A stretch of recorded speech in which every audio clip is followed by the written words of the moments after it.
네, 반갑습니다. 네, 잠시 슬라이드가 조금 처음으로 돌려서 다시 시작하도록 하겠습니다. 어, 네, 잠시만요.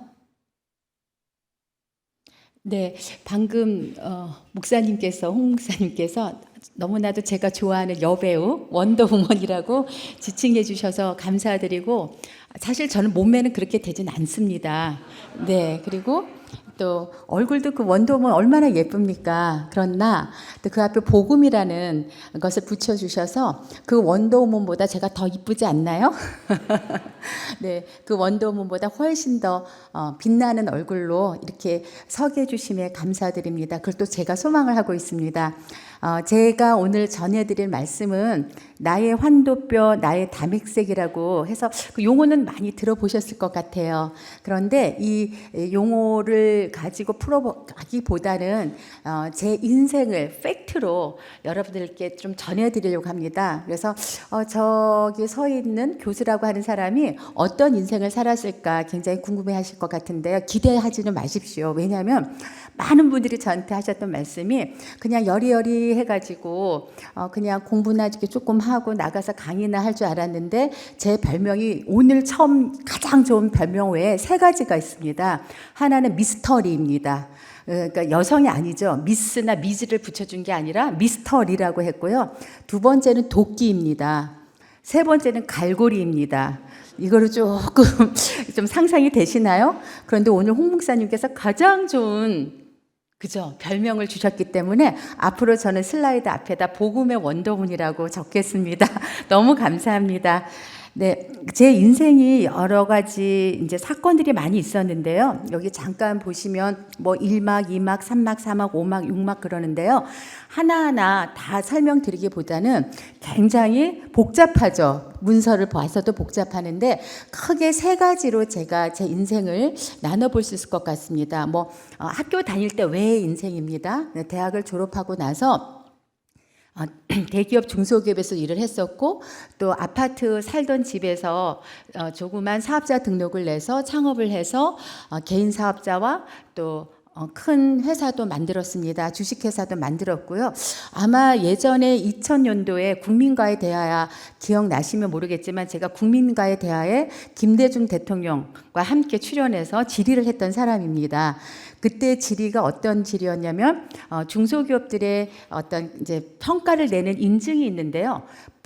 다 그 주무부처마다 다르니까 그러면 너무 우리 중소기업들 힘드니까 하나로 단일화시켜서 뭘 하든지 간에 다른 부처에서도 인증해달라 그런 질의를 했던 거였는데 그때 이제 어떠한 그 뒤에 그 꿍꿍이들이 있었냐면 저희는 바로 질문을 하면 대통령께서 아무 준비 없이 직답을 하기로 했었어요.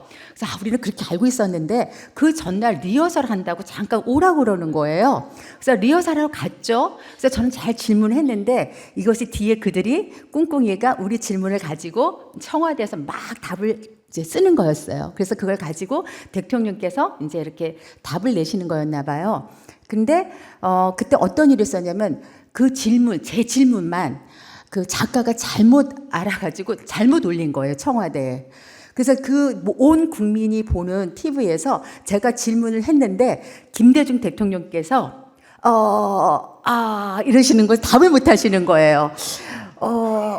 그거는 제가 주무부처들한테 논의를 해서 해결하도록 하겠습니다. 이렇게 해버린 거예요. 그러니까 난리가 난 거예요. 그래서 바로 그 KBS 국장 잘린다, 뭐 저 사람 누구냐 해서 난리가 나서 한 달 동안 또 제가 청와대 가서 회의도 했었습니다. 자랑질 하는 게 아니라 그렇게 살던 제가 쫄딱 망합니다. 쫄딱 망해서 집도 팔고 또 자동차도 팔고 그리고 또 너무너무 많은 걸 다 팔다 보니까 딱 100만 원 남더라고요.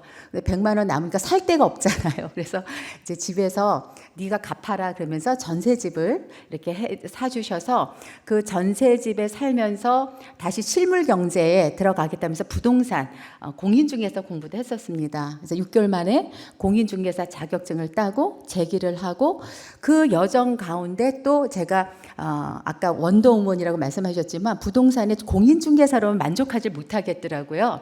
그래서 중소기업 중앙회에 어떤 것들이 있냐면 이 조합들을 만들어 가지고 그 기업의 이익들 또 영업이나 이런 부분에 대변을 하는 그 기구들이 있습니다. 제가 첫째로 아까도 과도 처음 만들었다는데 그 과도 세계 최초 과거든요. 근데 부동산 쪽에 조합을 처음 만들었습니다. 그래서 부동산 자산 컨설팅 사업 조합이라는 걸 만들어서 또 운영도 하고 했었습니다. 그런데 그 과정 중에 제가 왔던 것들의 여정들이 어떤 부분들이 있었냐면 어떤 경우에는 인간적으로 굉장히 세상적으로 보면 굉장히 고로 높아갔어요. 근데 반면에 보면 그 높았던 세상적인 것은 영적으로 보면은 제일 최하로 내려오는 그런 인생의 여정들이었습니다. 그런데 그것이 굉장히 우리가 파도 치면 파고가 있어서 이렇게 올라갔다 내려왔다 하듯이 제 인생 역경도 지금 이렇게 뭐 1막부터 6막까지 있는데요. 7막, 8막까지도 사실 있습니다. 1막, 2막, 3막, 4막이 한다는 건 그때마다 막이 닫히고 열리고 하잖아요. 그럴 때마다 주님께서 계속 저를 붙잡고 끌고 오셨더라고요. 그때 몰랐습니다. 그래서 그런 내용들로 여러분들께 좀 말씀드리려고 합니다. 지금 여기에 총체로 말씀드리면 제 인생이 한 50 초반까지는 그냥 아까도 굉장히 격동기를 겪고 왔지만 최근의 5년은요, 이것보다 더한 격동기였습니다. 제가 50년 산 것보다 최근의 5년에 산 것은 이루 말할 수 없는 격동기였기 때문에 그 격동기는 사람으로 살아오는 시기가 아니었다. 이렇게 일단 단적으로 말씀드리고 다음을 넘어가도록 하겠습니다. 제가 어릴 때부터 지금까지 살아왔을 때 태어났을 때 주님을 믿지 않았을 때부터 주님은 저하고 동반하고 있었다라는 것을 요즘에 생각하고 그래서 히스토리와 헐스토리를 같이 묶어서 히스 앤 헐스토리로 제가 살아온 이런 인생이 아닌가 또 이렇게 생각을 했습니다. 그런데 이런 히스토리와 헐스토리가 지금 여기 그래프에도 보시다시피 만나서 가는 게 아니라 굉장히 우리는 이별의 동반자야 하면서 제가 높으면 주님은 아래. 그래서 여기 보면은 빨간 표시는 주님과의 관계의 영적 상태고요. 파란 줄의 이것은 세상 육신적 상태였습니다. 근데 세상 육신적 상태가 가장 높았을 때 저의 영적 상태는 바닥이었잖아요. 근데 큰 고비가 3개가 있었다 이렇게 말씀을 드리겠습니다. 첫 번째 고비는 제가 고등학교 때였는데요. 저희 집이 이제 부모님이 사업은 한 건 아니었지만 아버지는 교육계에 계셨고 어머니는 사업을 하고 계셨습니다. 그래서 많은 사람들한테 돈도 빌려주고 또 빌려준 걸 또 다른 사람한테 빌려주고 했는데 어머니가 부도를 내신 게 아니라 연쇄 부도로 어머니가 굉장히 힘들게 됐었습니다. 그때 우리 집은 어떻게 했냐면 밤에는 온 불을 다 끄고 사람이 없는 것처럼 쥐잡듯이 있었습니다. 왜냐하면 채권자가 몰려오기 때문에. 근데 엄마의 채권자는 아니었어요. 그러나 어머니를 통해서 돈을 받으려고 하기 때문에 어머니를 굉장히 이제 괴롭히고 우리 가족들을 괴롭히려고 그럴 때 이제 굉장히 저희가 그때 중3 때인가 그랬는데요. 밤마다 막 떨리는 거예요. 그리고 아버지가 뭐 조금만 소리 내면 막 혼내시고 막 뭐라 그러시는 거예요. 그런데 그때가 크리스마스 조금 이제 다가올 때쯤인데 아주 추운 날이었습니다. 갑자기 바깥에서 쿵 하고 소리가 나는 거예요. 이게 뭐지? 그러면서 이제 이렇게 나한테 누가 문을 똑똑똑 하면서 우리 아버지 이름을 부르시는 분이 계셨어요. 그래서 이렇게 나가니까 우리 아버지 친구이신데요. 그분이 아직 이제 계시고 아버지는 돌아가셨지만 그분께서 우리 집 가족들을 전도하기 위해서 월담을 하신 거예요. 월담을 하시고 이제 그냥 오기 어려우니까 귤박스를 사서 던지고 이렇게 해서 이제 월담을 해서 저희 가족들을 다 이제 교회로 나가도록 하셨습니다. 그럴 때 이제 우리 온 가족이 제가 이제 고등학교 때 다 이제 세례 또 저는 교회가 침례교였기 때문에 침례를 받고 잘 이렇게 신앙생활을 하는 듯 했습니다. 따뜻했지만 또 어느 정도 가정이 또 이제 괜찮아지고 살만하니까 교회도 뜨문뜨문 나가고 또 그렇게 되더라고요. 그리고 대학 지나고 나서 보니까 사실 대학 진학하기 전에 제가 서원을 했었습니다. 그때 마음이 뜨거워졌었어요. 그때 요한복음을 읽었을 때였는데요. 이제 그때 독서실에 가서 대학 공부하라 그러면 공부는 안 하고 성경책만 봤었습니다. 그래서 또 하나의 또 도전이 있었는데 암송대회 가면은 이제 1등을 하고 싶어서 달달달달 읽었습니다. 근데 그런 중에 요한복음이 제 마음에 확 들어오면서 주님, 저는 신학교를 가서 중국 선교사가 되겠습니다. 이제 그렇게 얘기를 했었습니다. 그래서 제가 뜨거운 마음을 가지고 집에 왔는데 그게 허락지 않더라고요. 그래서 집에서 반대를 해서 일반 대학을 가고, 근데 일반 대학을 가니까 그때 제 신앙이 다시 확 사그라서 세상적으로 가는 거예요. 와서 보니까 아이들하고 그때로 말하면 디스코텍도 가고 또 같이 뭐 술도 마시고 또 같이 막 놀러 다니고 이런 게 너무 재밌는 거예요. 교회 친구들이 다 바보같이 보여지는 그러한 저의 어떠한 이제 영적 상태가 됐습니다. 그러면서 이제 결혼을 하고 사업을 하는데 사업이 너무 잘 되는 거예요. 그러면서 제가 이때 무슨 생각했냐면 많은 사람들이 이야기를 하는데 다 저 말마다 다 틀려 보이는 거고 또 직원들이 이 일을 할 때마다 쟤는 왜 저렇게밖에 못할까? 그런 생각들이 막 들어갔던 거예요. 완전히 교만한 상태. 그것이 바로 지금 여기 30대 최고로 올라갔을 때 그런데 하나님께서 너무 감사하게 이런 저를 딱 쳐주시는 거예요. 그래서 아까 말씀드렸던 그런 고비가 있었고 다시 그때는 또 자살 시도까지 할 수밖에 없었던 상황들이 있더라고요. 너무 힘드니까 어떤 생각이 드냐면 이 세상에서 공기가 숨으로 쉬어지지 않고 제가 이렇게 붕붕 떠 있는 것 같고 이 세상은 유리벽에 하나가 가려져 있는 것 같고 단절되어 있는 느낌이 나는 거예요. 그런데 이제 그때 하나님께 대들었습니다. 주님, 나처럼 착하게 산 사람이 어디 있는데 저를 무슨 배짱을 이렇게 괴롭히십니까? 하면서 막 이제 울부짖고 이제 누구한테 할 수도 없었으니까. 그래서 주님께 막 이제 매달린 거였어요, 사실은. 그래서 이거 아니구나. 어떤 수로도 나는 이것을 극복하기 어렵구나 하면서 다시 새벽 기도와 철야 기도를 나가기 시작했습니다. 그러면서 점차 제가 얼마나 잘못됐는지를 이제 깨닫게 됐고, 이제 주의를 지키고 11조도 내고 이제 그러면서 제기를 하게 됐습니다. 제기하는데 이제 또 어떤 뜨거운 마음이 들면 난 이제 전도를 해야 돼. 그래서 전도 폭발 훈련도 받고 전도도 하고 열심히 했습니다. 너무너무 열심히 했습니다. 사업도 너무 열심히 했습니다. 근데 그 과정 중에 어떤 것들이 있었냐면 제가 저 스스로한테 너무 정죄를 하는 거예요. 그러니까 오늘 묵상을 했는데 제가 피곤해서 잤어요. 그럼 그 다음 날이 행복하지가 않고 저를 질책을 하는 거예요. 그리고 이래야 돼. 이것은 이렇게 일을 이뤄야 되고 내가 일을 하려면 계획은 이렇게 채워서 내가 성과는 이렇게 내야 되고 하나님 일도 이렇게 해야 돼서 저 스스로가 막 저를 다져가고 저를 괴롭히기 시작을 했습니다. 이제 그럼에도 불구하고 하나님께서는 사업을 하던 중에 또 계속 공부를 시키시고 하나의 또 간증이 있다면 제가 그래도 뜨거운 마음이 있어서 전도 폭발 훈련자가 이제 필요하다 하고 광고가 나니까 막 뛰어간 거예요. 20명 뽑는데 21번째 될까 봐. 21번째 돼서 못하면 안 되지. 그리고 막 뛰어가서 봤더니 12번째 됐더라고요. 그때 제주 그 제자들의 숫자 12번째 난 됐어. 막 또 이렇게 자신감을 갖고 열심히 했습니다. 그런데 어떤 기회가 있었냐면 그 당시에 제가 공부를 했었는데 그때 이제 여러 가지 사업이 어려우니까 이제 논문을 못 쓰고 이제 약간 미련은 있었어요. 논문 쓰면 너무 좋을 텐데 그럼 나도 박사일 텐데 막 이런 생각을 했었습니다. 근데 정말 이것은 또 감사한 하나님의 선물일 것 같아요.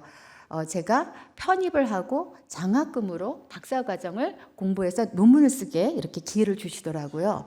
그래서 이제 논문을 쓰고 이제 이렇게 하다 보니까 이제 사업을 하는 것이 너무 지쳐 있었을 때 학교로 보내셨어요. 지방대로 보내셨습니다. 그래서 여기 보시면 이제 이렇게 영적 상태가 쭉 올라갈 때 또 제가 이렇게 저하됐던 것은 이제 아까 생활고가 힘들었었고 다시 이제 영적 상태랑 어떤 저의 생활이 같이 맞물려 가서 올라가려고 할 때쯤 하나님께서 엄청 저를 치시는 일이 있었습니다. 그거에 대해서 잠깐 말씀드리겠습니다. 저는 사실은 이제 4번째에 우리 홍 목사님께서 주신 원더우먼이라는 그러한 별명 굉장히 감사한데요. 사실 저는 간이 배 밖으로 나온 여자입니다. 그러니까 뭐 많은 분들이 겁대가리가 없겠구나 이제 이렇게 생각하고 자기가 주장한 거는 마음대로 하겠구나 이렇게 생각하실 텐데 정말 간이 배 밖으로 나온 여자입니다. 2년 전에 제가 이제 3년 정도 되겠습니다. 지방대학에 다니다가 몸이 너무 힘든 거예요. 그래서 그때도 잠깐 병원에 입원하면서 느꼈던 것이 뭐냐면 그때 다시 사명이라는 것을 조금 생각을 하게 됐습니다. 학교에 막 열심히 일하다 보니까 그냥 일에만 몰입했는데 내가 과연 주님의 일을 했나 안 했나 이런 병원에 있으면서 느낌을 갖게 됐었습니다. 근데 그때 어떤 것을 기억해 주셨냐면 18살 때 선교사가 되겠다고 했는데 나는 안 하고 있네. 그래서 제가 2016년도 말에 난 선교사가 다시 돼야겠구나 이런 생각을 했습니다. 그리고 바로 교회에 그 다음 해에 이제 선교사가 되면 뭔가 알아야 돼. 난 선교사의 선자도 몰라, 시호자도 몰라. 그래서 교회에 이제 선교사 단기 코스가 있었습니다. 6개월. 그래서 바로 신청을 하고 그렇게 선교사가 되겠다고 하는 순간 하나님께서 어떤 식으로 저를 몰아붙이시냐면은 제가 이제 활동하는 공동체가 있습니다. CBMC라고 있는데요. 방금 목사님께서도 말씀해 주셨는데요. 기독 실업인회에 제가 사실 2010년부터 이제 소속되어 있었지만 1년에 한두 번 가나, 전화 오면 가나, 문자 오면 가나 이런 정도였는데 주님께 제가 선교사가 되겠습니다 하는 순간 갑자기 어떤 분이 저한테 그 지회에 총무를 제의를 하시는 거예요. 근데 저처럼 정말 나이롱이죠. 이렇게 잘 다니지도 않았던 사람한테 총무 역할을 맡길 수 있을까? 많은 사람들이 반대했다는 후문이 있었습니다.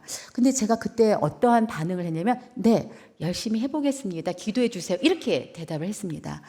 그럴 때 2018년부터 선교사가 되겠습니다 하는부터 하나님께서 저한테 어떠한 쪽으로 일을 할 수 있는 쪽으로 강력하게 몰아가시는 그런 느낌이 있었습니다. 그래서 이제 그런 일들을 쭉 하다가 다시 지방대에서 서울에 있는 학교를 저를 옮기셨습니다. 그게 굉장히 어려운 일인데 이제 그런 일을 옮겨주시고 2019년도에 서울에 있는 이제 창업대학원 교수로 옮겨지면서 굉장히 그때는 새로 학교 임용이 됐기 때문에 과제를 많이 했었습니다. 근데 과제를 쭉 많이 하던 차에 거의 밤을 새다시피 글을 했었습니다. 그리고 2020년 12월 15일 날 과제를 마쳤습니다. 마치고 나서 이제 이제는 이제 과제를 마쳤구나. 그런데 집에 와서 책상에 와서 보니까 어떤 그 건강 검진 하라고 하는 이제 우편물이 와 있었습니다. 그 우편물을 보다가 내가 뭘 또 해. 그리고 이제 쓰레기통에 넣었다가 그냥 한번 해볼까? 그리고 이제 예약을 했더니 그 다다음 날 오라고 해서 갔습니다. 갔더니 그분이 간에 뭐가 보인다. 한 번 더 검사하고 일주일 뒤에 와라 그랬더니 간암이라고 그러시더라고요. 간암? 근데 정말 실제적으로 안 다가오더라고요. 근데 그 간암도 암덩어리가 5.5cm라는 거예요. 간이 한 요 정도 되는데 5.5cm니까 상당히 큰 거예요. 근데 이제 이 간암 판정을 받고 제가 이제 어떻게 해야 되지? 나는 어떤 식으로 나는 치료를 받아야 되지? 막 이런 생각도 하면서 그분께 여쭤봤어요. 저는 이거 아무것도 모르는데 어느 병원을 가고 어떤 선생님을 만나러 가야 됩니까? 하고 여쭤봤더니 그분께서 그런 걸 가르쳐 줄 수가 없대요. 근데 제가 그냥 가만히 있었어요. 그랬더니 그분이 아무 말씀 안 하시다가 아산 소화기 내과 이렇게밖에 얘기를 안 하시는 거예요. 그래서 걸어 나오면서 왜 소화기 내과지? 이런 생각을 하고 나왔다가 이제 차를 딱 탔는데 제가 이제 전화를 하고 예약을 하고 물어봐야 되는데 일단 하늘을 우러러보게 되더라고요. 근데 그 하늘을 우러러보게 되면서 나왔던 탄식이 있었어요. 하나님, 정말 부끄럽습니다. 제가 주님의 일을 한다고 그랬는데 정말 일도 하지 않았어요. 정말 제가 계획만 무성했고 말만 무성했고 너무 부끄럽습니다. 제가 천국에 가는 거는 이렇게 간다고 생각은 드는데 너무 부끄러워서 그 문 앞에서 들어갈 수 없을 정도로 부끄럽습니다. 이런 탄식이 막 나온 거예요. 근데 그때 딱 주셨던 말씀이 뭐였냐면 너를 고와 같이 버려두지 않는다는 그런 마음을 딱 주시더라고요. 그 순간 제 마음에서는 어떤 생각이 들었냐면 나는 살겠구나. 나는 열병과 같이 앓다가 다시 건강해지겠구나 이런 생각을 하고 이제 병원에 전화를 했습니다. 전화를 했더니 3개월이 지나도 6개월이 지나도 그 아산의 암센터에 이렇게 예약하기가 어려운 거예요. 근데 그분이 하셨던 말씀이 생각이 났어요. 소화기 내과. 소화기 내과를 한번 전화를 해보니까 그 다음 주 월요일 날 8시 반에 바로 예약이 된 거예요. 그래서 8시 반에 갔더니 이분이 급하니까 바로 입원을 시키는 거예요. 굉장히 생각지 못했던 신의 한 수였었습니다. 그러니까 많은 분들이 무슨 빽이 있나 그렇게 생각을 하는 거예요. 하나님 빽이었죠. 그런데 저는 간을 한 달 만에 80%를 절제해서 이제 이렇게 건강하게 됐는데요. 이 한 달간의 절제하는 동안에 검사를 많이 해야 되잖아요. 검사하는 동안 3일 동안 18개의 검사를 한 거예요. 12월 말에. 그럴 때마다 한 분이 와서 저한테 해주신 말씀이 있었어요. 이선영 환자님은 참 희한하다고 이렇게 검사를 한꺼번에 하기가 어려운데 다른 사람과 다른 사람의 그 검진 사이에 제 검사를 자꾸 껴넣게 됐대요. 그래서 3주 만에 18개 검사가 끝난 거예요. 이건 정말 있을 수 없는 일이 있었던 거죠. 그리고 바로 그 다음 주에 시술하고 2주 뒤에 시술하고 그 2주 뒤에 이제 수술을 했습니다. 근데 이 과정 중에 중보 기도자들이 나타나기 시작했습니다. 한 분은 엄청 기도를 시키셨는데 어느 정도 기도시켰었냐면 저한테 매일매일 12시가 넘기 전에 기도문이 올라오는데요. A4 4장에서 5장 정도예요. 그걸 제가 오늘 나중에 궁금하시면 이 컴퓨터에 있습니다.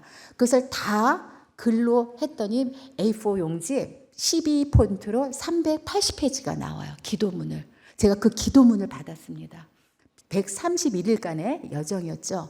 근데 하나님께서 그렇게 기도를 시키시고 이분은 또 사업하는 분이에요. 붙들려서 하다 보니까 일을 하다가도 기도문을 작성하고 12시 땡 가기 전에 기도문을 작성하는 그러한 붙들림을 주신 거예요. 그러니까 이분도 그렇게 자기가 할 수 있는 사람이 아닌데 붙들렸다라는 거 말씀을 해주시더라고요. 그래서 그러한 분들의 중보기도 팀들이 계속 기도들이 올라왔었습니다. 그 사이에 기도가 많으니까요. 저는 병실에서 매일이 부흥이었습니다. 여기에 보시면 제 얼굴은 수술하기 바로 그 아침에 머리를 따고 수술방에 들어갔을 때 월요일 아침 2월 8일 월요일 아침이었고요. 여기 왼편은 수술 이후에 8시간의 수술을 마치고 이런 게 2개가 더 있어요. 그러니까 주렁주렁 달고 있는 거죠. 마약이 이렇게 달려 있는 거죠. 그런데 제가 수술 들어가기 전에 많은 분들이 수술방에 갔다가 이렇게 오시잖아요. 중환자실에. 그러면 막 소리를 지르고 아프다 그러고 막 난리를 치는 거예요. 그러니까 수술 들어가기 전에 얼마나 놀랬겠어요. 나 얼마나 아플까 막 그랬는데 제가 딱 나오는데 안 아픈 거예요. 왜 아프다고 소리를 지르지? 그래서 30분 만에 일어서 막 걸었습니다. 그리고 그 다음 주에 바로 우리 그때 코로나이기 때문에 저 CBMC 조차 모임을 다 줌으로 했는데 줌에 딱 나타난 거예요. 제가. 그러니까 우리 회원님들이 간을 떼고 일주일 만에 나타났네? 이렇게. 근데 그게 제 힘은 아니었던 것 같아요. 그리고 또 이제 바로 학교에 휴식도 하지 않고 3주 뒤에 강의를 다 했습니다. 그리고 요양병원에 가서도 계속 강의를 하는 그런 어떤 과정 중에 그런 것들이 있었습니다. 그래서 이런 모든 일정에서도 주님이 고와 같이 버려두지 않겠다. 열병을 앓고 지나다가 사는구나 이러한 마음들을 갖게 됐습니다. 그러면서 제게 주신 말씀이 있었습니다. 내가 그리스도와 십자가에 못 박혀 죽었나니 그런즉 이제 내가 산 것이 아니라 내 안에 그리스도께서 사신 것이고 내가 육체 가운데 건 것은 나를 사랑하사 자기 자신을 내게 주신 하나님의 아들을 믿는 믿음 안에서 산다라는 그런 어떤 복음의 메시지가 제 마음에 확 들어왔습니다. 내가 사는 게 아니구나. 나는 새로운 피조물이구나. 이제까지 산 것은 육적 삶이었다면 그분의 영이 내게 들어와서 전혀 새로운 영원한 생명을 사는 나구나. 내가 육체 가운데 나를 정죄했고 죄를 짓고 그 모든 것은 세상에 대해서도 내가 죽었구나. 이런 복음의 메시지가 제 마음에 확 들어왔습니다. 그러면서 또 하나의 소망이 생겼습니다. 빌립보서 1장 20절입니다. 나의 간절한 기대와 소망에 따라서 지금도 담대하게 예전과 같이 주 예수 그리스도가 내 안에서 존귀하게 나가는데 살든지 죽든지 나는 그리스도의 것이라는 고백을 또 이렇게 하게 됐습니다. 예전에 고백하지 못했던 말씀이었습니다. 그것이 다가왔습니다.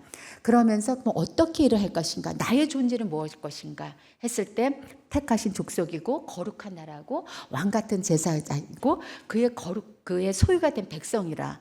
그가 소유했다라는 것은 그분이 나를 다 책임져 주시고 혼자 하는 게 아니구나. 나 혼자 하는 게 아니구나. 나라를 이루어서 가는구나. 연합해서 가는구나. 이런 어떤 메시지를 제게 주셨습니다. 그래서 기이한 빛에 들어가는 그런 것을 전하기 위해서 우리가 거룩한 나라로 가는 거고 왕 같은 제사장으로 가는구나. 그 기이한 빛은 뭘까? 어둠 사망 가운데서 우리들을 예수 그리스도의 나라로 그 빛이 그리스도가 빛과 생명이니까 그것으로 인도해 주시는 것을 우리가 전파해야 되는구나 하는 것이 확 다가왔습니다. 예전에 선교사가 되겠다고 그래서 주님께서 선교 대학원도 보내셨거든요. 그때도 제가 생각하기에는 제 의로 믿었던 것 같아요. 근데 내가 믿는 게 아니라 그분이 들어와서 믿게끔 해주시는 그런 체험을 하게 됐습니다. 그런데 이제 그러면 내가 그리스도의 기이한 빛을 함께 선포하는 자로 여러 사람들과 민족이 되어서 나라가 돼서 나가야 되는데 그러면 나는 어떠한 상태로 가야 될까 했더니 나는 그가 나를 만드셨고 선한 사람으로 거룩한 백성으로 나가야 된다는데 자신이 없더라고요. 그래 자신이 없는데 수시로 내 마음속에 누구를 정죄하기도 하고 평가하기도 하고 지금도 그러거든요. 어떤 일을 하다 부딪히면 그 사람에 대해서 미움이 생기고 어떤 일을 하다 보면 나를 반대하면 그 사람이 잘못된 것이라고 평가하고 싶고 그런 마음들이 막 생긴단 말이에요. 그런 그 갈등들이 있는데 그것을 좀 더 자유롭고 좀 더 평안하게 뛰어넘고 싶은데 내가 할 수 있을까? 이런 생각이 막 들었습니다. 근데 모든 성경에서는 하나님을 사람을 온전케 하신다고 하니까 그래 일단 성경으로 돌아가자, 기도하자. 이제 그렇게 이제 좀 마음을 좀 다져지게 됐습니다. 그런데 또 하나 중요한 것은 나는 그럼 어떤 일로 해야 될 것인가? 나 지금 교수인데 창업대학원 교수인데 주님이 선하신 뜻에 따라서 나는 그럼 어떤 일을 해야 될까? 그러면 퇴직하고 선교사로 또 나가야 되나? 미얀마로 갈까? 막 이런 생각을 했어요. 그래서 이제 그래 나는 그러면 선교지로 가야 돼. 그럼 다시 어떤 그 지역을 공부해야 돼. 이런 마음을 가질 뻔했었습니다. 그런데 이 말씀이 있었어요. 너 안에 행하는 이가 하나님인데 네 안에 소원을 줬다는 거예요. 내가 뭐 하고 싶다. 그 열망을 주셨다는 거예요. 그 열망과 소원이 뭘까 했는데 저는 창업대학원 교수고 또 기업을 했던 경험이 있었고 가르치다 보니까 굉장히 속상한 일이 있었어요. 어떤 일이 속상했냐면 많은 분들 창업하겠다고 가르치는 제 교과목에서 제가 전하는 메시지가 이익을 내라. 이익을 내기 위해서 마케팅이라는 부분에서도 요즘에 고객 감동, 고객 가치지만 결국에 이익 창출을 하기 위해서 뭔가 기업 자체만 경쟁력을 가져야 된다.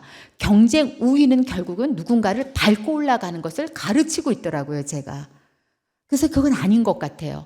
하나님 이건 아니잖아요. 기업 유업은 하나님의 선한 기업 유업인데 세상에서 가르치는 경영학 그래도 피터 드러거나 필립 코틀러 교수님들은 그래도 고객 가치라고 말했지만 결국에 우리가 실전에서 보면 굉장히 남을 딛고 경쟁에서 이겨라 이런 기법들을 많이 가르치고 있는데 이건 아니잖아요. 하나님이 창업을 하신다면 어떻게 창업을 하셨고 그 창업의 방법을 우리가 다시 배우고 싶어요. 이런 마음들이 생겼습니다. 그게 바로 소원이었던 거예요. 그 소원이 내가 해야 하는 일이구나 이렇게 발견하게 됐습니다. 지금 여러분들께서 어느 위치에 계신지 모르지만 그 위치에 업을 하고 있다면 그것은 다 주님께서 주신 간절한 기대와 소망에 따라서 여러분이 일하도록 하는 그 부분의 소원을 그 안에 갖게 하시지 않을까 그렇게 생각합니다. 아멘입니까? 네. 그리고 나서 또 생각하니까 그 일을 하는데 골로새서 1장 25절에 직분을 주신다고 그러는 거예요. 직분. 하나님께서 내 소망, 소원에 따라서 일을 할 수 있는 뭔가 포지션을 주시겠구나, 그런 생각을 했습니다. 그랬더니 정말 5년 만에 어마어마한 직분들을 주셨습니다. 제가 국회에 나가려고 말씀을 드리는 게 아니에요. 뭐 이런 직분 저런 직분, 회장이고 사진 찍고 그런 게 아니에요. 근데 제일 먼저 제 일터에서 직분이 바뀌었습니다. 지금 제가 학생들을 가르치고 논문을 지도하고 하는데요. 여기 지도할 때 제가 먼저 기도로 시작하고, 그 다음에 어떤 논문의 주제들도 착한 기업, 선한 기업에 지향하는 쪽으로 이렇게 갔습니다. 믿지 않는 분들이 50% 돼요. 그런데 지금 제가 이번 학기에 가르치는 교과목 중에 하나가 ESG, 여러분 들어보셨잖아요. ESG가 Environment, Social, Governance. 그래서 지금 온 인류 지구가 지금 그 이산화탄소로 고열이 되고 또 서로 빈익빈 부부가 첨예하게 되니까 우리가 지속 가능한 그러한 사회로 만들기 위한 기업들이 이제 대거 나와야 된다 해서 ESG라는 그런 그 평가 지표들이 나왔습니다. 그래서 이제는 모든 사람들이 1인 기업을 하더라도 ESG를 중심으로 한 창업 경영을 해야 되는 그런 시대가 왔고요. 전 세계의 자산가들이 ESG 경영을 하는 기업에만 투자하도록 되어 있습니다. 그래서 우리가 이제 경영을 하든 창업을 하든 ESG는 모르기 때문에 그것을 교과목으로 만들었습니다. 그래서 제가 ESG 창업 경영을 만들었는데 그 안에 어떤 걸 넣냐면 굿니스, ESG 창업 경영이라는 걸 넣었습니다. 그래서 굿니스가 뭐냐면 선함이잖아요. 선함의 극치는 누구죠? 예수님이잖아요. 그래서 제가 이제 학생분들한테 그래서 한 30명이 수업을 듣는데, 저는 ESG 창업 경영을 제대로 하려면 최고로 선한 분의 철학을 우리가 알지 못하면 이것은 다 거짓이다. 그래서 최고의 선함의 철학은 저는 창세기에서 갖고 옵니다. 그래서 우리가 읽을 책이 있습니다. 그래서 창세기에서 만난 경영의 지혜를 하나 꼭 읽어야 되고, 그러면서 몇 가지 이제 교재를 얘기했습니다.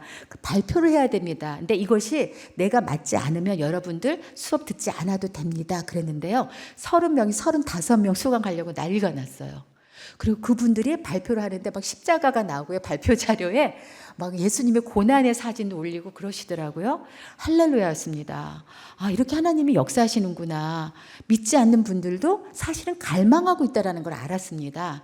그러니까 제가 이제 교수로서 이러한 미션이라는 거, 그다음에 창업을 하는 이유에 크리스찬 기업가 정신에 대해서 계속 선포를 하면서 나가게 됐습니다. 그것은 저의 하나의 일터에서 당연히 하도록 주님께서 직분을 주셨다 생각을 했습니다.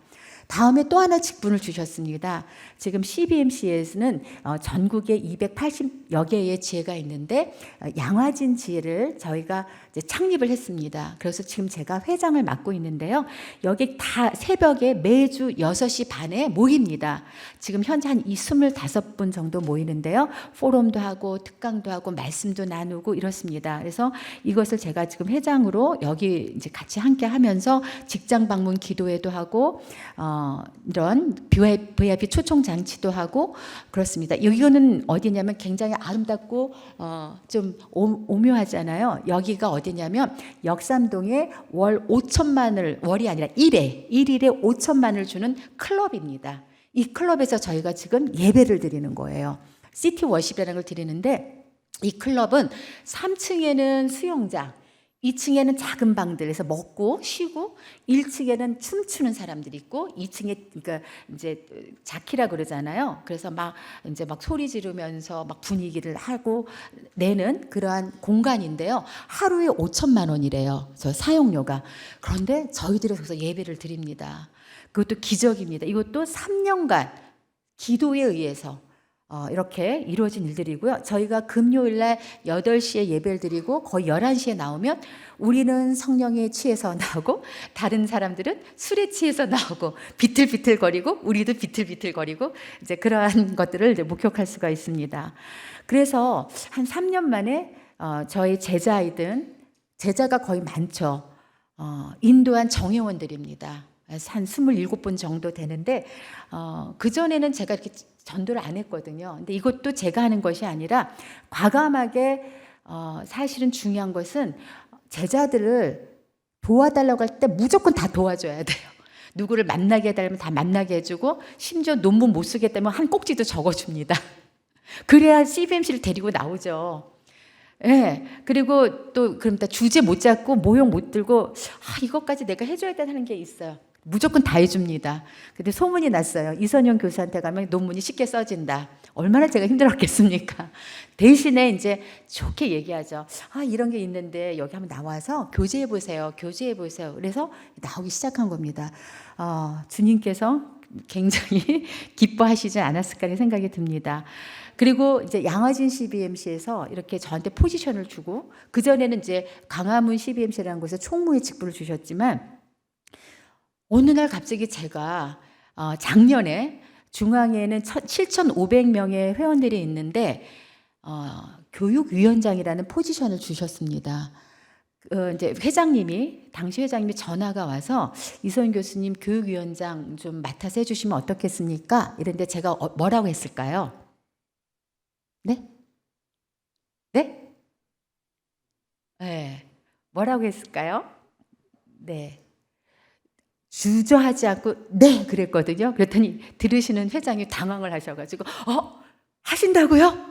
네. 그랬더니 정말요? 자기는 이제 본인께서는 거절하고 기도해 보겠고 이럴 줄 알고 그랬다가 갑자기 이제 그 다음에 거절을 하면은 할 말씀까지 멘트를 다 준비를 하셨다는 거예요. 그런데 너무나 허무하게 네 해버린 거죠. 왜? 이 헌신은 주님이 주신 축복의 통로라는 걸 제가 알았기 때문입니다. 축복의 통로죠. 지금 또 숭실대로 저를 또 옮겨 놓으셨거든요. 이 일을 하면서. 그래서 이렇게 몇 차례의 비전 스쿨 또 여러 가지 일들을 저에게 맡기시면서 또 청년 창업자들을 도와주는 일들, 그들을 발굴하고 그들한테 아이템을 또 평가도 해주고 또 투자 유치나 연계 같은 것들을 하는 일들을 다 이렇게 자비량으로 섬기게 해주셨습니다. 직장 가서 어디가 아프다 그러면 무조건 뛰어가서 어느 직장이 힘들다면 뛰어가서 기도를 합니다. 근데 요즘에 조금 어려움들이 있습니다. 어떤 두 명의 제자인데 기업을 하시는 분들인데 한 분이 어떤 저한테 간증을 하냐면 저기 막 전화가 왔어요. 왜 그러세요? 했더니 저 지금 죽겠습니다. 지금 파산 직전이고 아이들은 집 나가고 교수님 어떡해요? 빨리 기도해 주세요. 막 이러시는 거예요. 그래서 그렇다고 해서 또 중보기도팀을 짜가지고 밤에 계속 문자 올리고 기도 올리고 계속 했었습니다. 한 3개월 지났는데 전화가 왔어요. 다 해결이 됐대라는 거예요. 간증해야죠. 나오세요. 그리고 나오셨습니다. 근데 간증한 거 뭐냐면 이제 그분도 이제 파산이기 때문에 카드도 막지 못하고 파산 신청하려고 갔는데 10시에 가야지 했는데 학부모가 이제 학원을 하고 있었는데요. 찾아온 거예요. 이분이 나한테 맡겨놓은 보증금 달라고 그러는 거구나. 어떡하지? 이제 그랬던 거예요. 돈이 없는데. 근데 그분이 와서 하시는 말씀이 원장님 댁에 우리 아들도 의대 가고 우리 딸도 서울대 가고 그랬으니 또 다른 사람 소개시키고 막내를 또 이렇게 맡기겠다고 이렇게 오신 거예요. 그러니까 이분이 그런데 너무 감사한데 이제 파산 지경이기 때문에 내가 이 아이를 받을 수가 없습니다. 카드빚도 지금 갚을 돈이 없습니다. 근데 이렇게 어렵게 된 이유가 있었어요. 굉장히 잘 나갔는데 이분도 암에 걸려가지고 3개월 동안 들어눕는 바람에 학원문을 다 닫힐 수밖에 없는 상황이었던 거죠. 제 주변에 안 걸린 사람 되게 많아요. 암동기들이 많아요. 한 5명 있습니다. 이런 식으로. 그러니까 그분이 가만히 듣다가 그러시더래요. 제가 일시불로 내면 안 되겠어요? 근데 여기 굉장히 고액가에 하는 데였어요. 그래서 1억이 그냥 해결이 돼버리고 3천만 원을 내주겠다. 먼저 카드빚을 갚아라. 그렇게 된 거예요. 그리고 1억이 해결된 거는 이분은 동자승을 믿는 분이었어요. 근데 내가 그 동자승이 그 1억을 당신한테 맡기면 돈을 벌게 해주니까 그 분한테 맡겨라고 나한테 갖고 오라는 거예요. 그 동자승이 보내서 왔다고 해서 그 1억을 받으신 거예요. 그리고 또 한양대에서도 뭔가 프로젝트를 또 갑자기 확 준 거예요. 그리고 집에 나갔던 아이가 다시 그 착한 아이였거든요. 너무나 착한 아이였는데 어느 순간 이 아이가 엄마가 아프고 학원이 망해지면서 돌변했다가 그 아이가 다시 이렇게 엄마 품으로 와서 죄송합니다. 이런 일들이 벌어진 거죠. 그러니까 이제 우리가 얘 기도구나. 합심해서 기도하자, 말씀 기도하자, 막 이제 그런 이제 붐이 저희가 일어났습니다. 이거 외에도 굉장히 많이 있습니다. 또 어떤 친구가 있냐면 이제 방에 쫓겨나게 됐어요. 저희가 사업을 너무 잘했는데 여자분이에요. 근데 월세도 못 내겠고요. 지금 코로나 때문에 망했어요. 그래서 큰일 났어요. 기도를 했어요. 같이 오라 그래서 중보기도팀만 같이 막 기도를 하다가 그 주인한테 얘기해라. 아마 월세를 3개월 뒤까지만 연장시켜달라고 부탁을 해라. 일주일 뒤에 나가게끔 되어 있지만 부탁을 해라. 바로 전화를 해라 했더니 정말 주인이 3개월 뒤로 밀어주신 거예요. 이건 하나님이 하신 거다. 우리가 막 다 할렐루야 그랬는데 이분이 이제 팁스라고 하는 매칭 펀드가 있습니다. 그러니까 개인이 2억이 내면 국가가 개인이 아니라 자기를 지원해준 투자사가 2억을 내면 국가가 8억을 지원해주는 그런 팁스라는 과제가 있는데 돈이 하나도 없는데 그 과제에 됐어요. 2차, 1차, 2차, 2차에 됐고 3차에는 신용평가가 돼서 되나 맞나 이런 거예요. 이 사람이 그럼 신용이 어떤가요 지금? 바닥이잖아요. 다 떨어져 있는데 우리가 막 기도를 했어요. 그런데 3차에 된 거예요. 이거 어떻게 이런 일이? 그런데 그만큼 아이템이 좋았던 거죠. 그럼에도 불구하고 계속 여정들이 있습니다. 아직도 저희가 기도 제목들이 많아요. 우리가 같이 하는 얘기들이 있습니다. 하나님이 하시는 일은 우리가 기본적으로 시스템적으로 우리가 상상치 못한 일들이 벌어지는구나. 그런 체험들을 계속 해주셨습니다. 그래서 이제 이러한 좀 어려웠던 것은 뭐냐면 갑자기 2시에 띵 하고 와요. 저기 교수님 빨리 중보기도 좀 깨워가지고 제가 팁스에 됐는데 지금 그 직원들이 지금 그 스트라이크가 일어났다는 거예요. 왜? 그랬더니 급여가 밀렸는데 이 직원들이 나를 조금 기다려 달라고 했더니 그 받은 돈으로 먼저 자기네 돈 주지 않으면 신고하겠다 그러는데 그게 그렇게 쓸 수 있는 돈이 아니거든요. 직원들이 이 대표한테 불법을 저지르려고 지금 막 조장하는 거예요. 2시에 알았어 그랬고 일어나가지고 또 몇 분 이제 다 일어나거든요. 그러면 같이 막 기도합니다. 전화로 막 기도하고 이제 그런 일들을 저희가 하고 있죠. 근데 그게 은혜고 기쁨이고 감사하더라고요. 그래서 이런 청년 아이디어 오디션 직장에 가서 힘든다 하면 저희가 몰려가가지고 같이 기도하는 이런 양아지 CBMC에서 회장의 일들을 하고 있습니다. 그 다음에 다른 포지션을 또 하나 줬어요. 너무 많나요? 왜 목사님이 원더우먼이라고 할지. 그래서 제가 또 하나 별명이 있네요. 홍길동이 아니라 이길동이라고. ISF라고 인터내셔널 스튜던트 펠로우십이라고 그래서 외국인 유학생들이 있어요. 그래서 우정전도라고 그래서 우리나라에 지금 한 25만 명의 유학생들이 있고 그중에 한 15,000명 정도를 이제 관리하고 있는 외교부 산하의 기관입니다. 근데 그 외국인 대상으로 창업 교육을 하고 있습니다. 지금 아직 하고 있고요. 매주 토요일 날 하고 있습니다. 너무나 은혜롭고 감사한 건 여기 히잡 쓴 친구 있죠. 무슬림. 그리고 불교, 힌두교 학생들이 이렇게 와 있어요. 15명인데 그중에 8개국입니다. 네팔, 우즈베키스탄, 인도네시아, 싱가폴, 베트남, 중국, 또 인도네시아 뭐 이런 나라의 학생들이고요. 요번에 이 학생들이 자원들이 굉장히 좋은 친구들이에요. 서울대도 있고요. 연대도 있고 서강대도 있고 한신대도 있고 전남대도 있고 다 이런 학생들이 왔고 그 학생들이 또 수준들도 상당히 높아요. 제가 영어를 잘해서 영어를 강의를 하지는 않고 있어요. 예, 이분들이 다 한국어를 또 너무너무 능숙하게 잘해가지고 한국어로 강의를 하고 있습니다. 이 과정 중에 이제 아이들하고 1대1 면접을 했어요. 근데 저한테 하는 얘기가 뭐냐면 여기 와가지고 종교행위 합니까? 물어봐요. 우리 종교행위 그런 거 안 한다. 우리는 착한 기업을 어떻게 만들어가는지 그 노하우를 알려주고 착한 기업을 하고 있는 분들을 여러분들을 도와주는 멘토로서 함께 참여를 합니다. 그랬더니 무슬림인 친구가 그러는 거예요. 우리도 착한 기업 굉장히 선호해요.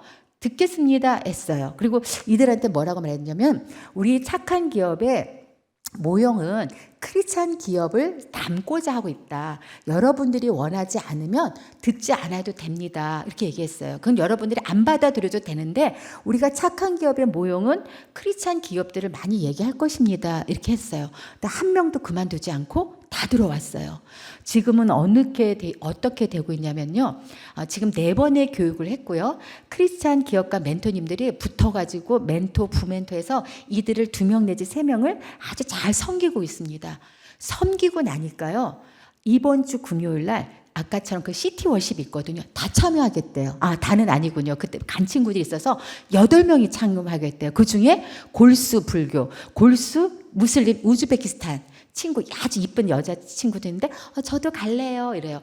여기에 가면 찬양도 하고 아멘도 해야 되고 뭐 이래야 되는데 그래도 놀러 갈래요. 이렇게 얘기하는 거예요. 주님이 행하신다라는 걸 알았습니다. 그래서 제가 처음에 선교하러 미얀마 가야지 했는데 미얀마 안 가도 미얀마 선교가 여기서 이루어지고요. 우즈베키스탄 선교가 여기서 이루어지는 거예요. 왜냐하면 이들은 그 나라의 엘리트들이 와 있어요. 그래서 이 아이들이 너 지금 나라에서 너 뭐 하고 싶니? 그러면 대통령이요. 농담이 아니에요. 나 장관 될래요. 나 학교를 세워서 총장이고 미얀마에 온 친구가 학교를 세우겠다고 지금 그러고 있는 거예요. 그러니까 그 아이들한테 저희들이 이제 계속 이렇게 더 기도하면서 굉장히 이제 섬기고자 주님께 바라고 있죠. 저희를 보고 이 학생들이 변화되는 거니까 그런 일들을 또 하고 있습니다. 자, 이거는 CCC 캠퍼스 선교죠. 그래서 CBMC하고 CCC가 이제 또 저희가 MOU를 맺었고요. 이 프로그램들을 또 운영을 하고 있습니다. 그리고 또 WCM이라는 게 있습니다. 포지션을 많이 주셨죠. 하나님께서요. 이거 다 MOU 맺고 일들 하고 또 WCM에서도 저한테 교육위원장을 맡아달라고 해서 또 이제 진행을 합니다.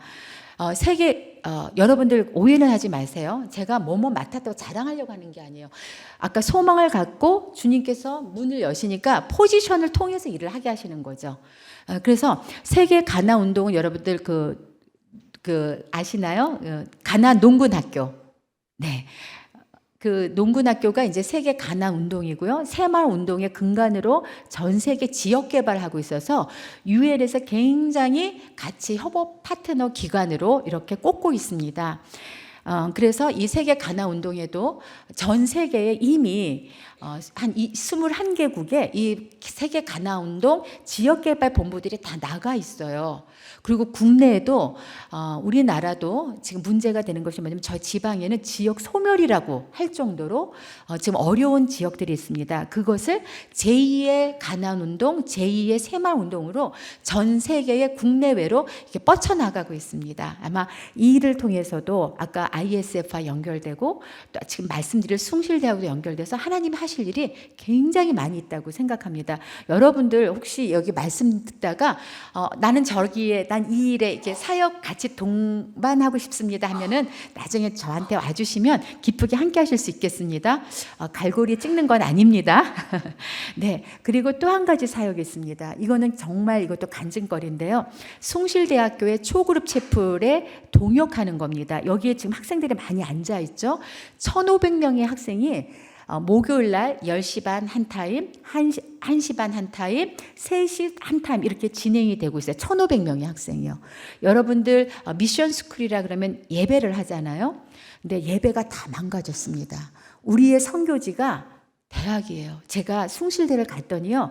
제 테이블에 앉아있는 8명 중에 교회를 다니는 애가 한 명이건 아예 없어요. 그래서 숭실대 미션 스쿨인데도 교회를 다니는 친구가 5%가 안 되는 거예요. 한 3% 정도. 그래서 대형 채플을 하니까 아이들이 채플 시간에 와서 뭘 하면 자거나 음악 듣거나 딴짓하거나 다 그러는 거예요. 있으나 마나한 거예요. 그래서 숭실대가 기치를 걸어서 7명, 8명 내지로 다 나눠서 멘토들이 들어가서 멘토들하고 어떤 주제를 토론하도록 그런 시간을 갖는 것을 하게 됐습니다. 이것이 언제 시작됐냐면 작년 12월 24일 날 CBMC 중앙회 회장님이 저한테 이러시는 거예요. 숭실대학교 부총장님이 이선영 교수한테 전화가 오면 이선영 교수 마음껏 사역하세요 이러시는 거예요. 근데 그게 일을 많이 하라는 얘기잖아요. 근데 한편으로는 다 위임을 해주신 거예요. 이선윤 교수가 하고 싶은 거 다 하세요. 이렇게. 그래서 네, 감사합니다 했지만 마음으로는 이거 엄청난 일을 해야 되나? 이제 이렇게 생각도 했었죠.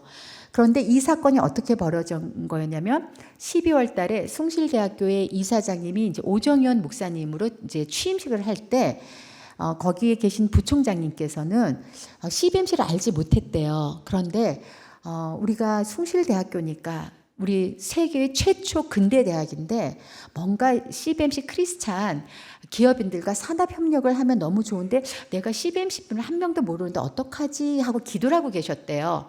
그런데 그날 이 취임식에 명패를 본 거예요. 거기에 CBMC 중앙회장. 그러니까 이분이 막 달려가셨대요. 그리고 명함을 내고 우리가 산학협력을 하고 싶은데 어떻게 하면 좋겠습니까 해서 이제 저하고 같이 이야기를 하게 됐습니다. 근데 이야기를 끝나자마자 전 바로 코로나 걸려서 1월 달에 넘겨버렸죠. 일주일간. 근데 그 사이에도 기도를 하게 하시더라고요. 코로나 일주일 동안 2022년에서 2023년까지 CBMC든 숭실대든 계속 엄청나게 기도시키셨어요. 그런데 그때 이분은 산학협력으로 왔는데 그분의 입에서 뭐가 나왔냐면 산학협력이 나온 게 아니라 교목실장하고 같이 오셔서 체프를 회복시켜달라. 그 일에 동참해달라. 이 얘기가 하신 거예요. 그러니까 본인께서도 자기는 체풀로 생각지는 않았었다라는 거예요. 근데 우리가 이걸 준비하면서 한 달 만에 CBMC 분들이 70명이 모집이 되고 지금 이제 다 마무리 11주차 하고 다음이 이제 12주차입니다.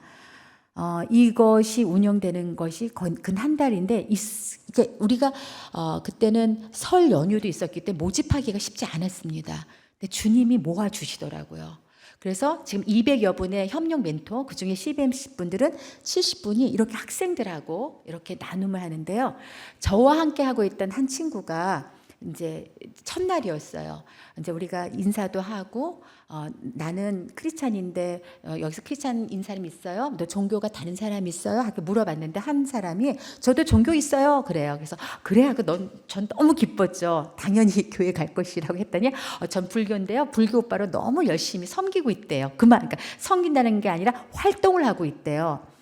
그렇구나. 좀 훌륭한 일을 하구나. 이제 그랬어요. 그랬는데, 이제 이게 말을 이렇게 나눠서 돌아가야 되는데, 이 친구가 그러는 거예요. 제가 말을 좀 시키려고 이렇게 했더니, 그런데요, 저 말 시키지 마세요. 왜? 그랬더니, 저는요, 말하는 거 별로 안 좋아하고요. 듣는 것만 할래요. 듣는 거 좋아해요. 그러는 거예요. 그래서 제가 그래? 근데 약간 이제 분위기가 좀 썰렁해질 수 있잖아요. 근데 제가 그때 지혜를 주시더라고요. 와, 너는 정말 큰 선물을 받았구나. 은사가 있네. 보통 사람들은 말하는 걸 좋아하고 듣는 걸 못해. 근데 너는 듣는 거를 잘하고 말을 아낀다고 하니 이것처럼 좋은 은사, 선물은 없을 거야. 제가 그렇게 말했더니 애 눈빛이 확 달라지는 거예요. 근데 딱 끝나자마자 저를 딱 부르는 거예요. 근데 교수님, 복음이 뭐예요? 불교 다니는 친구가, 불교 오빠가. 왜? 그랬더니 교양 과목에서 복음이라는 말을 들었는데 복음이 뭔지 모르겠어요. 이렇게 얘기를 하더라고요. 그래서 복음에 대해서 또 얘기를 해줬습니다. 지금 이 소그룹 체프를 통해서도 하나님께서 청년 사역을 위해서 아마 캠퍼스를 통해서도 이제 일을 하시지 않나 이제 이런 생각들을 합니다. 그리고 지금 이제 저를 학기 중에 학교를 일로 옮기시면서 이 글로벌 스타트업 선교학과를 만들게 하셨습니다. 경영학 석사를 받는 거죠. 그래서 지금 이제 모집도 하고 9월 1일부터 이제 학기가 시작이 됩니다. 글로벌 스타트업 선교학과인데요. 이거 사실 5년간 준비했습니다. 제가 선교사가 되겠다고 시작한 2017년도에 2018년부터 선교학과를 석사 과정을 공부하면서 이게는 미셔널 스타트업을 해야겠구나. 그러면서 제가 이제 대학원생들을 데리고 창업 선교 연구회도 만들고 열심히 했는데 그 열심히가 제 의를 열심히 했던 거예요. 하면은 무너지고 이제 제가 열심을 안 내고 주님이 가는 포지션에 가서 일을 열심히 그러니까 열심이라기보다도 포지션에서 제가 마땅히 해야 할 일들을 이제 하게 됐죠. 주님이 주시는 그러한 에너지를 했습니다. 그러니까 제가 하려고 했던 창업선교 위원회 연구의 정도가 아니라 이 숭실대학교 최초의 근대 대학에서 이 학과를 만드시더라고요, 하나님께서. 할렐루야 아닙니까? 여기서 박수 한번 좀 부탁드리겠습니다. 네. 그리고 이걸 위해서 창업 선교 생태계도 만들고 창업 선교 장학위원회도 만들어지고 막 그러고 있습니다. 제가 한 게 아니라는 거죠. 이게 언제부터 이루어졌죠? 4월 달에 와서 지금 이렇게 진행이 됐습니다. 4월 달에 와서 이렇게 지금 여러분들이 한 50명이 모여 있습니다. 이렇게 이런 일들을 지금 벌어지고 있는데요. 제가 오늘 본문 말씀이잖아요. 이 일의 여정 중에 지난 4월 달에 특별 새벽 기도회가 있었습니다. 제가 가난 판정받고 주님이 주셨던 마음 가운데 주셨던 게 뭐냐면 고와 같이 버려두지 않겠노라. 근데 그게 성경 말씀이 어디에 있는지 찾아보지도 않았어요. 그래 늘상 들었던 말이니까 그냥 나를 혼자 내버려 두지 않겠나 이렇게 생각을 하고 있었죠. 그런데 그날 이제 특별 새벽 기도 첫날이었는데 제가 안 가려고 그랬어요. 가야 되는데 왜냐면 그 밤에 거의 이상히 묵상을 좀 많이 했어요. 그러니까 너무 피곤하잖아요. 거의 밤새다시피. 그러다 보니까 안 갈래. 나는 나 혼자 너무 많이 했어. 막 이렇게 하고 있는데 마음의 부담을 너무 주셔가지고 그냥 새벽 기도에 교회를 나갔습니다. 딱 앉았는데 본문 말씀이 바로 이거였어요. 그런데 저기서 제가 무릎을 딱 쳤습니다. 주님, 제가 주님의 일을 하나도 행하지 않았어요. 아니야, 나를 너는 믿는 너는 큰 일을 행할 거야. 주님 너무 부끄러워요. 제가 정말 아무 일도 안 했고 계획만 무성했어요. 아니야, 나를 믿는 네가 나보다 더 큰 일을 행할 거야. 내가 아버지로 가거든. 주님, 저는 어떻게 해요? 저는 주님 부끄러워서 천국 들어가기도 힘들어요. 무엇이든지 구해. 네가 하는 게 아니라 내가 행해줄 거야. 무엇이든지 구해. 내가 앞서 행할 거야. 이 말씀이었던 거예요. 그때 제가 주님, 제가 아무 일도 행하지 않았어요 할 때 이미 주님이 이 말씀을 주셨던 거예요. 근데 주님께서도 결론만 주신 거죠. 고와 같이 버려두지 않겠다는 말씀. 그래서 제가 주님이 행하시고 나를 통해서 일을 하신다라는 것을 그때 말씀해 주셨구나. 가난 판정 받을 때 말씀을 해 주셨구나. 그때 알게 됐었습니다. 그런데 주님께서 뭐라고 말씀하면은 내가 행하는데 그 다음 15절이 그거였잖아요. 나를 사랑하면 나의 계명을 지킨다고 그랬어요. 하나님의 계명이 뭐지? 하나님의 계명, 제일 큰 계명이 뭐지? 하나님을 사랑하고 이웃을 사랑하라는. 그러면 주님을 일을 하나도 행하지 않았어요 했더니 주님은 내가 다 행할 거야. 그 대신 너는 기도하고 사랑만 해. 이거였던 거예요. 와, 할렐루야. 아버지 하나님 감사합니다. 근데 제가 항상 느낀 건 제 마음에 사랑이 없어요. 저는 정말 사랑이 없어요. 우리 엄마를 사랑하는 듯 하지만 제 마음에 깊이 사랑이 없어요. 우리 딸을 사랑하는 것 같지만 정말 깊이 있는 사랑이 없어요. 이런 고백이 사실 많이 나왔거든요. 아버지 하나님 일을 하다 보면 그 영혼을 하나 살피라는데 정말 제가 사랑하는 마음이 없어요. 어떻게 해요? 그런데 여기에 보혜사를 너희에게 주사 영원토록 너희와 함께 있게 하리니 그러신 거예요. 보혜사 성령님, 말씀이 말씀으로 해석을 주시더라고요. 바로 뭐였냐면 대계명이고요. 로마서 1장 5절 말씀이었어요. 우리에게 주신 성령으로 말미암아 하나님의 사랑이 우리 마음에 부음받음이라. 보혜사 성령님이 바로 사랑으로 들어와 계시기 때문에 나는 못하지만 그 성령님이 해주시는 거야 하면서 제가 할렐루야 아멘 자유함을 얻게 됐습니다. 저는 사랑이 없습니다. 그러나 그 보혜사 성령님이 내게 오셨고 나는 일을 하지 않고 그분이 주신 보혜사 성령으로 사랑하고 그분이 주신 힘으로 성령님이 기도해 주는 걸 기도하니까 예수 그리스도가 행하시는구나. 내가 행하는 게 아니었구나. 그런 참 자유를 얻게 됐습니다. 그런데 나를 믿는 네가 내 일을 행하겠다는데 그 믿음이 뭘까? 그런 생각을 하게 됐습니다. 로마서 1장 16절 10절 너무 잘 아시는 말씀이잖아요. 그러니까 이제 믿는 자가 구원을 얻는다는데 나 믿음이 없는데 내 믿음 연약해. 우리는 맨날 우리 믿음이 연약하다고 말을 해요. 근데 그것도 틀린 말이라는 걸 알게 됐습니다. 복음에는 하나님의 의가 나타난다고 그랬어요.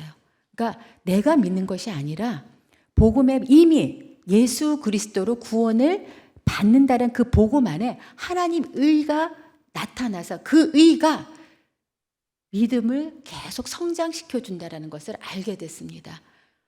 여러분 믿음을 가지세요. 그게 아니라 복음을 예수 그리스도라고 부르는 자, 그 부르기만 하면 그 복음의 의가 들어와서 나의 믿음을 성장시켜 준다는 말씀을 딱 해석하게 해주셨어요. 말씀이 계속 저를 끌고 가시더라고요. 그런데 그래요? 그럼 그거조차도 믿어야 되잖아요. 그랬더니 더 편안한 말씀을 주셨어요. 로마서 6장 11절에 여길지어다. 너 의심인가? 그래도 여겨봐. 주님이 믿게 해주신다는 거 여겨봐. 그렇게 하면서 저의 마음을 자유하게 해주셨습니다. 그러니까 정말 쉬운 건 뭐였냐면 예수님 부르면 되는 거였어요. 예수님, 오주 예수님, 오주 예수님 그렇게 부르기만 하면 그분이 복음으로 제 안에 들어오셔서 저의 믿음을 계속 성장시켜 주신다는 걸 또 깨달았습니다. 그리고 또 하나, 아까 왕 같은 제사장이요, 거룩한 나라요. 그 믿음은 혼자서는 클 수 없다라는 것도 알게 됐습니다. 사역도 연합해서 가는데 이 믿음도 그리스도의 장성한 분량이 충만한 데까지 이른다는 것은 이렇게 연합되어서 형제 지체가 함께 할 때 이 믿음이 성장한다라는 것, 골로새서 1장 18절 말씀을 통해서 또 깨닫게 해주셨습니다. 그래서 하나님께서는 결국 나의 간절한 소원 가운데 내 직분이죠. 그분이 직분을 계속 주시잖아요. 그래서 그 직분을 통해서 일을 하게 하시는구나. 이제 그런 것과 지혜를 주시고 협력자들을 많이 보내주시고 중보자도 점점 보내주시는 것을 이제 제가 알게 됐습니다. 얼마 전에 민수기 31장을 이렇게 묵상하면서 제가 또 손을 탁 쳤습니다. 여러분들 아시겠지만 이제 광야 생활을 다 끝나고 이제 모세가 마지막 미디안 백성을 물리치는 그 전쟁에서 전리품을 분배하는 거였습니다. 그때 그 전리품을 다 갖고 왔을 때 반을 나누죠. 50대 50을 나눠서 50은 12,000명의 군인들한테 주고 50은 누구한테 주냐면 백성들한테 나눠줘요. 그럼 군인들은 그 중에서 500분의 1은 누구한테 줬냐면 성전에다가 이제 이렇게 제물로서 성전에 이제 이렇게 헌납을 합니다. 와, 군인들은 전리품을 받으면 500분의 1을 내는구나. 나는 누굴까? 나는 그리스도의 군사야. 나는 사령관이야. 생각하니까 앞으로는 그 전리품을 생각하면서 매달 이미 받은 줄로 알고 500분의 1을 해야겠다고 마음을 먹었습니다. 그랬더니 여러분 아멘 해주세요. 제가 한 달에 20만 원씩이라고 했더니 1년이 12억이 돼야 500분의 1이더라고요. 1년에 12억. 한 달에 1억. 주실까요? 안 주실까요? 아멘. 주시죠? 아멘입니다. 이런 모든 직분도 다 주님이 하셨거든요. 크게 입을 벌려서 그 개인이라면 크게 입을 벌리는 게 너무나 중요하지 않을까 생각합니다. 그런데 여기서 하나 더 나가서 이 군인들이 찾아온 거예요. 31장 48절에 보니까 그 천부장 백부장이 모세한테 나와서 우리가 와서 보니까 사람도 축이 하나도 안 나고 엄청 금은보화를 많이 갖고 왔다. 그래서 그걸 다시 성전에 가지고 오는 걸 그 사건을 보여줍니다. 결국 주님의 일은요, 실패가 하나도 없고 다 승리입니다. 우리가 여정을 보고 실패했다고 자꾸 그러고 낙심하고 그러는데 이미 우리는 승리는 내 것이라는 것을 알게 됩니다. 아까 여디디아의 그 비전, 누구의 비전이었죠? 요셉의 비전이었는데 오늘 제가 그 말씀을 전해드리려고 했는데 바로 요셉의 비전에 대해서 말씀을 해주셨습니다. 여기에 지금 첫 번째 그림에 누굴까요? 어떤 장면이죠? 맨 왼쪽에. 누구죠? 요셉인데 누구한테 끌려가고 있죠? 네, 상인들한테 끌려가고 형제들이 팔고 있죠. 이 시대에 요셉은 실패했을까요? 성공했을까요? 우리는 실패했다고 보는 거예요. 그렇게 잘난 척 하더니 꼴 좋다. 응? 그렇게 형들한테 아버지한테까지도 자기가 마치 어떤 리더인 것처럼 우두머리처럼 얘기를 하더니 꼴 좋다 이렇게 얘기할 수 있는 거잖아요. 그래 봐, 너 그렇게 할 수 있는 거예요. 그런데 하나 더 엎친 격, 덧친 벽으로 엎친 데 덧친 벽으로. 자, 그 뒤에는 뭐예요? 그 옆에는 네, 보디발의 아내가 옷을 끄잡아당겨서 어디로 들어갔죠? 감옥에 들어갔어요. 이때 요셉은 실패했을까요? 성공했을까요? 실패해요. 그죠? 자, 그 다음에 이제 뭐죠? 그 감옥에서 누구하고 얘기하고 있는 거죠? 떡관원장하고 술관원장하고 얘기해요. 누군 죽고 누군 살아서 들어가죠? 떡관원장은 죽고 술관원장은 살죠. 떡이기 때문에 죽은 거예요. 네, 떡이기 때문에. 굉장히 심한 얘기인데 웃으시네요. 그리스도는 떡이에요. 떡은 주님이 죽으셔야 우리가 또 사는. 네, 네, 반응해 주셔서 감사합니다. 미모의 분들이 너무 반응을 잘해 주셔서 예, 고맙습니다. 자, 그런데 술관원장이 바로 피드백을 해줘서 왕한테 불러주나요? 안 불러주나요? 안 불러줘요. 그때 모세는 배반의 장미를 겪고 있을까요? 안 겪고 있었을까요? 실패했겠죠. 그런데 이 여정들 다 보세요. 결국 어디에서 쓰임을 받죠? 자, 만약에 요셉이 팔리지 않았더라면, 만약에 요셉의 보디발의 그 모함으로 감옥에 들어가지 않았더라면, 만약에 그랬다면 애굽 왕 앞에 요셉이 설 수 있었을까요? 없었을까요?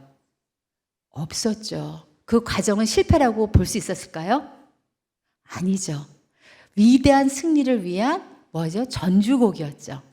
전주곡인 거예요. 그래서 어떻게 해요? 애굽도 살리고 누구를 살리죠? 민족을 살리잖아요. 국가를 잃어서 나가잖아요. 그죠? 국가를 잃어서 나가잖아요. 그러면 예수 그리스도의 모든 사역은 이렇다라는 거죠. 요셉의 비전이 바로 이렇습니다. 그러면 우리가 감옥소에 여러분 저 같으면 감옥소에 제가 정말 있다면 저 못 견딜 것 같아요. 여러분은 어떠세요? 근데 우리가 요셉만큼 지금 당하고 있나요? 아니잖아요. 그죠? 뭐 어떻든 간에. 그렇지만 모든 어려움은 그 사람의 그 순간에서는 가장 어려움이겠죠.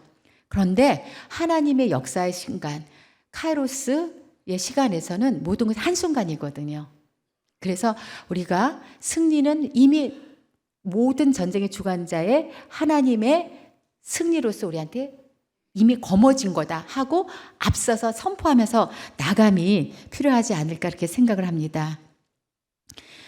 이제 마지막으로 말씀드리려고 합니다. 나의 담액색 나의 환도뼈인데요. 제가 왜 담액색이냐라고 말씀을 드렸냐면은 저는 참 열심히 사실 살아왔습니다. 그리고 뭐든지 완벽주의자였고 그래서 사실은 공부도 좀 많이 하려고 애도 썼습니다. 모든 것이 철두철미한 계획에 그대로 실행되지 않으면 저 스스로가 굉장히 힘들었던 사람입니다. 오죽하면 MBTI가 ESTJ라고 굉장히 밥맛 없는 캐릭터래요. 전 몰랐는데 제 제자가 그러더라고요. 나 옛날에 ESTJ였었더니 굉장히 밥맛 없으셨겠어요. 막 이렇게 얘기를 하더라고요. 근데 이제 바뀌었어요. ENFP로 바뀌었는데 그러한 사람이 어디에서 가남이라고 하는 그런 여정을 통해서 제가 완전히 갈라디아서 2장 20절의 고백을 통해서 새 생명으로 살아났습니다. 그리고 또 하나 가남 기간 중에 브니엘에서 야곱이 누구하고 싸우죠? 하나님의 사람. 브니엘이 무슨 뜻인지 아신가요? 하나님의 얼굴이에요. 그러니까 결국에는 하나님의 사람이라 했지만 하나님하고 겨룬 건데 하나님이 누가 이겼다고 얘기해 줬어요? 하나님이 이겼어요? 아니면은 야곱이 이겼나요? 그렇죠. 야곱이 이겼어요. 와, 대단해요, 야곱. 근데 그 야곱이 바로 우리예요. 우리의 기질은요, 하나님도 두 손, 두 팔 다 든 거예요. 우리의 고집, 우리의 불평, 우리의 모든 우리가 하려고 했던 모든 것들은요, 하나님도 계속 그러잖아요. 너희들 왜 그렇게 말을 해도 안 듣잖아요. 애굽 백성, 애굽에서 나올 때도 보면 졌다. 너 그래 이겼다. 그 대신 환도뼈를 딱 쳐주시잖아요. 예. 그러니까 저의 기질, 끊을 수 없는 저의 기질, 아집, 이 모든 것들을 환도표를 쳐주셨다라는 그런 하나의 경험이었고 또 하나의 더 감사한 것은 환도표는 생식과 관련된 거예요. 후손이에요. 그래서 야곱이 그 이후로 뭐죠? 이스라엘이 되잖아요. 그리고 더 큰 민족으로 이제 풍성하게 확장되어 나갑니다. 그래서 저도 또한 그런 마음을 갖게 됐습니다. 저의 믿음의 가문에 대해서 우리 집이, 우리 가정이 기업이 되고 아버지 하나님의 믿음의 가문으로서 유업으로서 나갈 수 있다는 것을 그 시간을 통해서 소망하게 됐습니다. 여러분들도 여러 가지의 사건, 또 여러 가지 어려운 점들도 있을 줄 압니다. 저 지금도 쉽지는 않아요. 그러나 오직 예수 그리스도만, 그리고 오직 예수 그리스도를 찬양할 때 그 에너지들을 부여받는 참된 에너지라고 생각을 합니다. 여러분들 다 이렇게 제가 전해드린 말씀으로 위로 받으셨으면 좋겠는데요. 그런 차원에서 앞으로는 저 또한 더 겸허하게 가야 된다라는 것을 깨닫게 됩니다. 에베소서 3장 7절 8절을 제 마음에 심어 놓습니다. 특히 모든 성도 중에서 지극히 작은 자보다 더 작은 나에게 이 은혜를 주신 것은 측량할 수 없는 그리스도의 풍성함. 그리스도는 everything이거든요. 그리스도의 풍성함을 전하게 한다라는 그것의 마음의 소망을 가지고 나아가려고 합니다.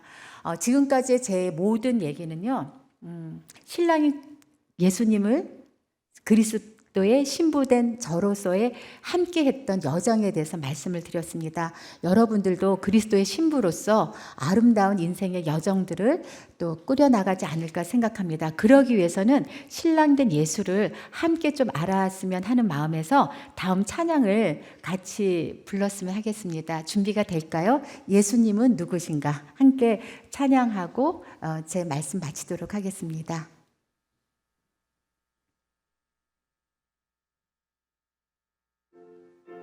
박수 치시면서 하시겠습니다. 여러분들의 신랑 되신 예수님을 생각하시면 되겠습니다.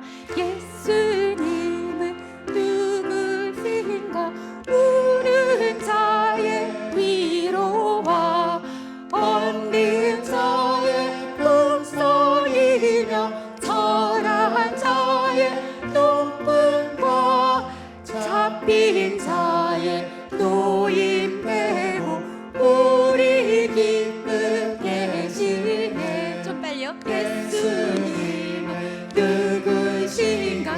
약한 자의 강함과 눈먼 자의 빛이시며 병든 자의 고침과 죽은 자의 부활되고 우리 생명 되시네.